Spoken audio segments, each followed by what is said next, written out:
Yoshlar kuni doirasida Sux tumanidagi Guliston texnikumida rahbar va yoshlar uchrashuvi tashkil etildi.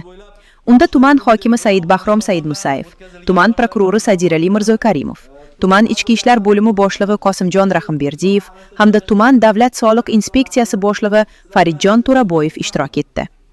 Tadbir avvalida so'z olgan tuman hokimi yoshlarga qaratilayotgan e'tibor mamlakat kelajagini ta'minlashga xizmat qilayotganini ta'kidladi. Qayd etilganidek, bugungi kunda texnikumda 485 nafar o'quvchi 10 ta yo'nalish bo'yicha tahsil olmoqda. Ular orasida avtomobillarga texnik xizmat ko'rsatish, traktorist mashinist, tikuvchilik, elektr va gaz jihozlari, dasturlash kabi mutaxassisliklar mavjud.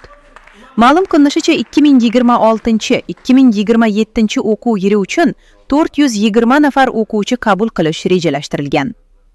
Yangi yo'nalishlar sifatida payvandlovchi, elektromonteur, kommunal xo'jalik ustasi hamda buxgalteriya hisobi kabi mutaxassisliklar joriy etiladi.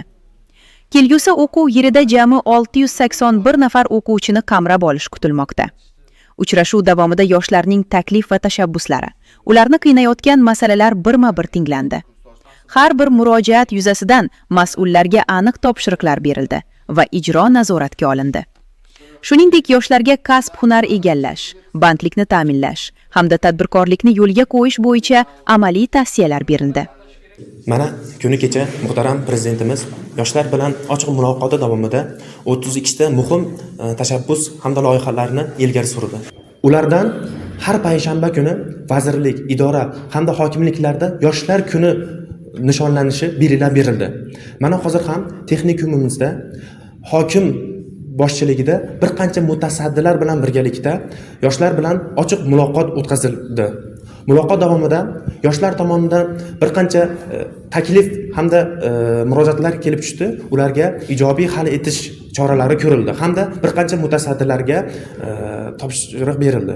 Biz yoshlar muhtaram prezidentimiz tomonidan berilayotgan imkoniyatlar, e'tiborlari uchun nihoyatda mamnunmiz. Hamda kelajakda biz vatanparvar hamda halol inson bo'lib yetishishga va'da beramiz. Mazkur uchrashuv yoshlar bilan ochiq muloqot qilish, ularning fikr va tashabbuslarini qo'llab-quvvatlashga qaratilgan amaliy maydon bo'ldi.